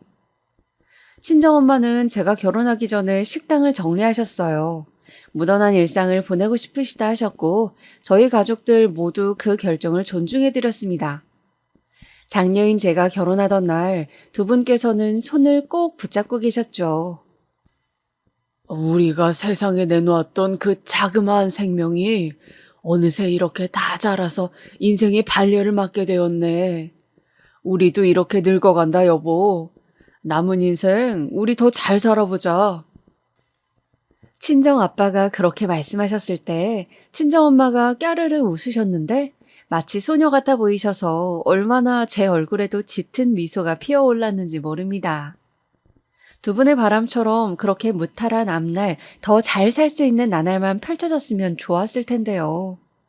동생이 결혼하고 나서 먼 지방으로 내려갔고 그렇게 자리를 잡아서 살고 있었을 때 자식 2명을 모두 결혼시키고 인생의 후반기를 즐기고 계시던 친정엄마의 어느 일상 중에서 하루였습니다.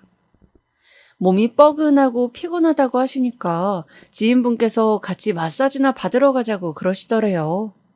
그래서 친정엄마가 마사지를 받으러 가셨던 거예요.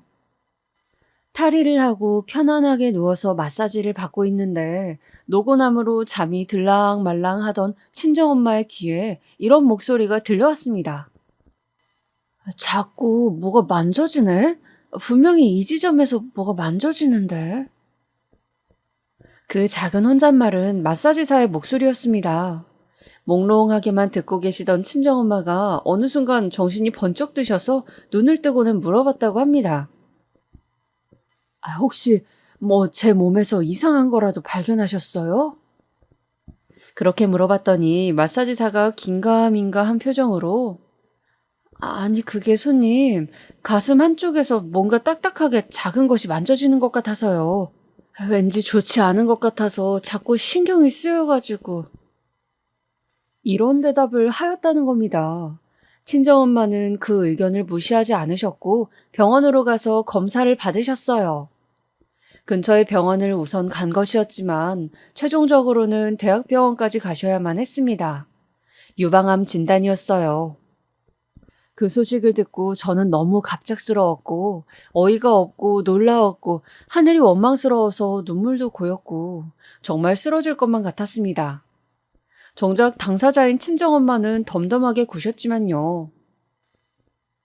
나는 내 인생이 이것으로 멈추어버릴 것이라고는 생각하지 않아. 이겨낼 거야, 반드시.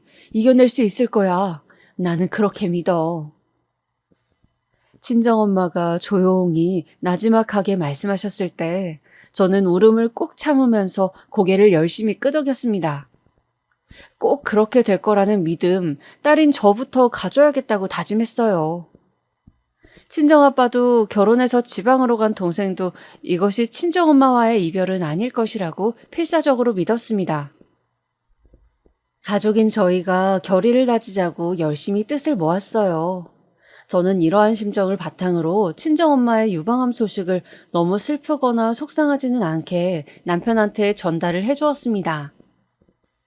뭐? 장모님이? 유방암 의심이라고 했던 그게 결국 확실했구나. 돌아가시는 건 아니라지? 어? 당연히 아니지. 우리 엄마가 왜 이런 걸로 돌아가셔. 절대 아니야. 이겨내실 거야. 그럼 됐네. 다행이네. 그런 엄청난 소식을 접한 사람치고는 반응이 너무 건조한 것처럼 느껴졌다면 저의 과민이었을까요? 와, 섭섭함을 넘어서 확 짜증이 나더라고요. 저게 무슨 장모님을 염려하는 사위의 태도인가 싶었고요. 의외로 열렬한 리액션을 보인 쪽은 시어머니셨습니다. 뭐야? 사부인이 유방암으로 확진을 받으셨다고? 이런 세상이나 마상이나 어쩜 좋으니? 앞으로 그 고통스러운 과정을 어떻게 버티신다니? 어머나, 웬일이야? 마음 아파서 못 살겠다. 정말, 속상해. 축약해서 이 정도인 것이고요. 당신 정말 별별 호들갑을 다 따셨어요. 제가 다 떨떠름했을 정도로 말이죠. 어쨌든 무덤덤한 것보단 100배 나으니까 염려의 말씀 감사하다고 인사를 잘 드렸습니다. 병원 측에서는 하루라도 빨리 수술하는 것이 나을 것 같다고 의견을 주었고 저희는 당연히 따르기로 결정하였어요. 급하게 수술이 진행되었습니다. 목표했던 만큼의 결과를 낸 수술이 끝이 났고요. 하지만 암은 수술한다고 그것으로 끝이 아니라는 점에서 정말로 무서운 병이죠. 바로 항암 치료요. 수술을 마친 친정엄마는 항암 치료에 들어가셨습니다. 친정아빠와도 상의를 해보았고 친정엄마의 의견을 잘 들어본 결과 항암 치료를 받는 동안에는 회색 빛깔의 도시를 벗어나서 조금 더 밝고 맑은 공기가 좋은 곳으로 가서 지내시는 것이 좋겠다는 결론이 내려졌습니다. 늘 도시에만 살아오셨으면서 나는 시골이 좋아 라고 자주 말씀을 하셨던 친정엄마. 암에 걸려 항암 치료를 하실 때가 돼서야 시골 생활을 하시게 되었네요. 수소문을 해서 알아본 요양병원에 입원을 하셨고 근처에는 친척분께서 살고 계셨기에 오가기가 너무 좋았습니다. 1차 항암 치료. 저희는 별일 없이 지나갈 것이라고 믿어 의심치 않았지만 친정엄마가 이를 악물고 버티셨음에도 쉽지 않았습니다. 응급실을 그렇게 자주 가게 되실 거라곤 상상도 못했었네요. 이제 겨우 1차 항암이라니 정말 믿어지지가 않네. 친정엄마가 힘없이 말씀하셨을 때 딸로서 아무것도 해드릴 수 없는 것에 억장이 무너져 내렸습니다. 항암 치료 때문에 식사도 못하시고 그저 힘이 드셔서 기력 없이 병실에 누워 계시는 모습. 제가 평생을 알아온 친정엄마의 모습이 아니셨습니다. 정말 눈물이 계속 났는데 친정엄마 앞에서 나약한 얼굴 보여드리지 않으려고 늘 씩씩한 척을 했었네요. 그러던 어느 날에 친정아빠가 웬 스케치북을 하나 가져오시더니 그걸 누워있는 친정엄마 앞에서 하나씩 넘기셨어요. 짜잔, 이건 내가 저기 앞에 멀리까지 나갔다가 발견한 노랑나비야. 알지? 아싸 노랑나비! 시골 풍경을 좋아하셔서 그나마 고된 항암 치료 중에 유일한 창밖의 풍경을 즐기셨던 친정엄마셨습니다. 하도 힘이 들고 속이 안 좋으니까 나갈 엄두를 못 내고 계실 때여서 그게 안타까웠죠. 그런데 친정아빠가 그런 친정엄마를 위해서 이 주변 밖에서 보고 다니신 것들을 스케치북에 하나씩 그려오신 거예요. 사진을 찍는 건 멋이 없대요. 그건 휴대폰 카메라의 작품일 뿐이라고요. 이게 바로 정성이라면서 으스대시는 모습에 친정엄마가 마침내 웃음을 터뜨리셨습니다. 이 사람 또 허당처럼 구네. 노랑나비가 아니라 호랑나비. 아싸 호랑나비. 항암 치료가 시작된 이후로 친정엄마가 그렇게 소리내어 웃으신 것은 그때가 처음이었어요. 웃으시는 모습을 보니까 너무 좋더라고요. 역시 제가 장녀로서 아무리 잘하고 노력한다고 해도 친정아빠를 따라잡을 수는 없는 노릇이더라고요. 친정엄마의 빡빡 깎은 대머리가 정겹고 귀엽다면서 너스레를 떠시는 그런 분을 제가 어떻게 따라잡겠어요? 이어지는 항암 치료도 친정엄마는 꿋꿋하게 받으시며 버텨내셨습니다. 그러던 어느 날이었어요. 시어머니로부터 연락이 왔습니다. 이번 주에 잠깐 올라오기로 한 일정을 남편으로부터 전달받았다면서 혹시 시댁에 들를 생각은 없냐고 하시는 거예요. 잠깐 올 수 있다고 그러면 내가 사부인 위해서 귀한 보양식을 만들어 놓으려고 그러지. 예? 아유, 그러실 것 없어요. 어머님도 늘 일정이 있으신 분인데 어떻게 마음만으로도 감사해요. 아유, 그러지 말어. 전에 들어보니까는 사부인께서 닭 요리를 유독 좋아하신다고 그러지 않았던가? 맞지? 네? 고기 중에 닭고기를 워낙 좋아하시고 잘 드시긴 하는데요. 그러면 백숙이 괜찮겠네. 귀한 약재로 백숙을 푹 끓여봐야겠다. 전복도 넣으면 좋겠지? 혹시 문어는 같이 넣으면 음식궁합이 어쩌려나? 벌써 하실 작정이었는지 들뜨셔가지고는 계획을 막 말씀하시는 거예요. 그래서 이거 어쩐다 싶었는데 의외로 친정엄마는 좋다고 말씀을 해주셨어요. 그래? 그렇게까지 말씀을 하셨다면 가보는 것도 도리라고 할 수 있지. 나 수술 전날에도 전화 주셔서 구구절절 좋은 말씀 해주셨잖아. 내심 나중에 보답해드려야지 이렇게 생각하고 있었는데 이번에 뵈면 일단 감사하다는 인사를 드릴 수 있지 않겠어? 무엇보다 친정엄마가 긍정적이라고 하시니까 그럼 그렇게 하는 것이 낫겠다 싶었죠. 그래서 시어머니께 연락해서 어느 날 몇 시에 들르겠다고 말씀을 드렸습니다. 굉장히 반색을 해주셨고요. 그때까지만 해도 그래서 나는 남편보다 나은 시어머니를 만난 경우인가 보네 이런 생각을 하고 있었더랍니다. 왜냐하면 남편이랑 살짝 냉전 중이었거든요. 정남이라고는 없는 남편 때문에 진짜 정이 떨어질 대로 떨어져서 간당간당거리고 있었어요. 그러니까 상대적으로 시어머니가 훨씬 더 나아 보였던 것이었죠. 약속이 되어 있던 날 저랑 친정엄마랑 둘이서 시댁을 방문하였습니다. 시아버지께서는 안 계셨고 시어머니 혼자서 앞치마 차림으로 저희를 맞아주셨습니다. 저는 오는 길에 친정엄마한테 시아버지는 분명히 안 계실 거다 이렇게 언지를 해놓았기 때문에 친정엄마가 시아버지는 혹시 계시는지 여부를 묻지 않으실 수 있었죠. 어머, 사부인, 얼굴이 반쪽이 되셨어요. 원래도 가뜩이나 날씬하셨었는데 이제는 너무 말라지셨네. 제가 보양식 제대로 고아놨으니까 그거 드시고선 얼른 원기회복을 하셨으면 좋겠네요. 시어머니께서 호들갑을 떨며 인사를 해주셨어요. 두 손을 막 바르르 떠시면서 그러시길래 걱정이 많이 되셨기 때문에 저러시나 보다 이렇게 생각을 했었습니다. 참고로 저희 시댁이 꽤 잘 살아요. 저희 집이 잘 쳐줘봐야 중산층이었던 친가, 그리고 자수성가하여 돈을 모은 외가로 대충 설명이 된다고 치면요. 시댁은 그냥 원래 부자인 집이었습니다. 시아버지께서 원래 땅부자 집안이셨는데 그게 로또보다 더 크게 터졌다나 그런 것으로 알고 있습니다. 시어머니께서는 적당히 사는 집안이셨던 걸로 알고 있었고요. 시댁이 빌라인데 그 저렴한 전국에 널리 그 빌라 말고요. 연예인들이 살 법한 TV에서 고급 빌라로 소개되는 그런 빌라였습니다. 실제로 시댁의 이웃이 유명한 사업가, 여당 정치인이었어요. 아마 연예인도 한 집 있었을걸요? 그런 집이라서 테라스 너머로 작은 정원 같은 공간이 있었는데 거기에 작은 텃밭이 있었어요. 상추 같은 거 몇 종을 시어머니께서 심어 놓은 것이었고요. 도시 사람이지만 시골 감성을 좋아한다는 사람, 제가 소개해드렸었죠? 네, 저희 친정엄마요. 그 작은 텃밭이 아기자기하고 예쁜 색깔로 꾸며진 걸 보시고 바로 관심을 보이셨습니다. 친정엄마가 그날 컨디션이 식사를 본격적으로 하실 정도는 아니었어서 맛만 보는 식으로 조금씩 내어주겠다고 시어머니께서 그러셨어요. 그리고 가져가라고 보온통에다가 보양식을 싸주겠다고 하셨습니다. 저희는 너무 좋다고 그랬고요. 테라스 나가서 구경하셔도 돼요. 바깥에 슬리퍼 있으니까 그거 신으시면 되고요.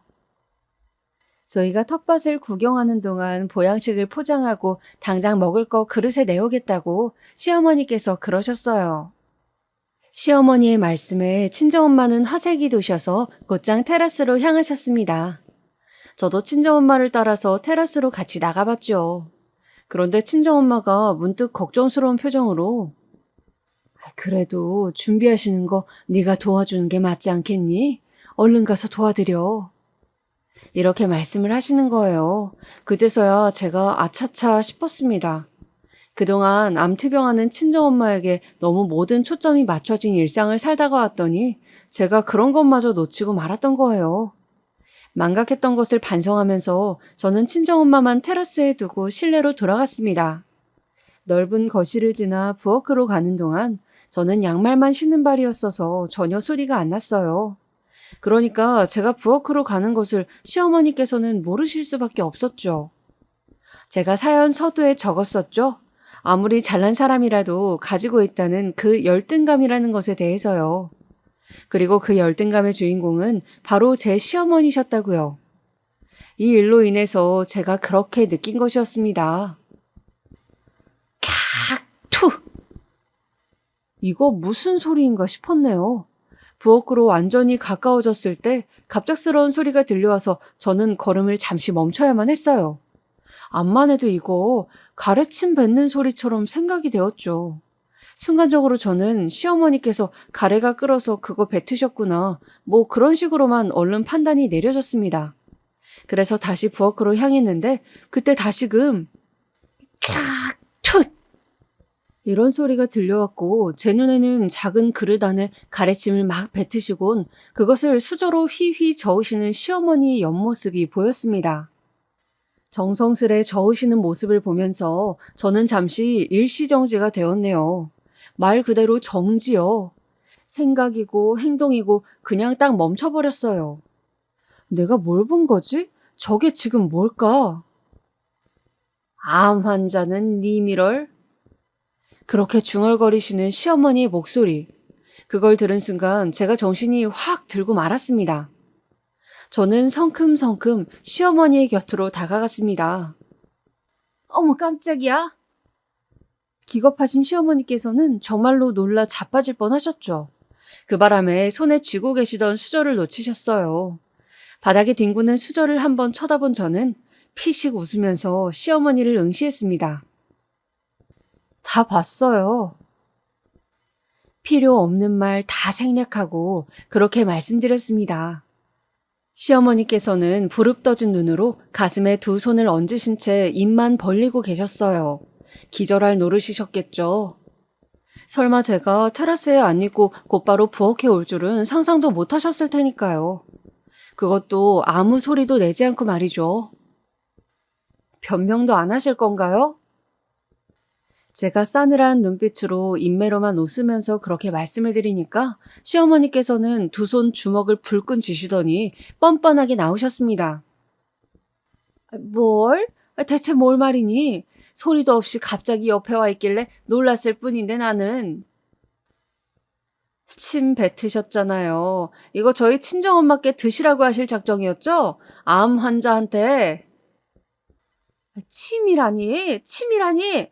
아니 내가 그런 교양머리 없는 짓을 할 것 같아? 증거 있어. 증거요? 이제 찾으면 되죠. 이거 가지고 가서 성분 분석 의뢰 넣으면 돼요. 그게 무슨 어려운 일이라고?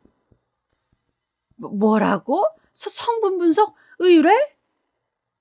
그런 거 있는 줄 모르고 사셨나요? 이 넓고 좋은 집에서 TV 좀 보고 책도 좀 읽고 그렇게 사시지. 뭐하고 사신다고 그것도 모르셨나요?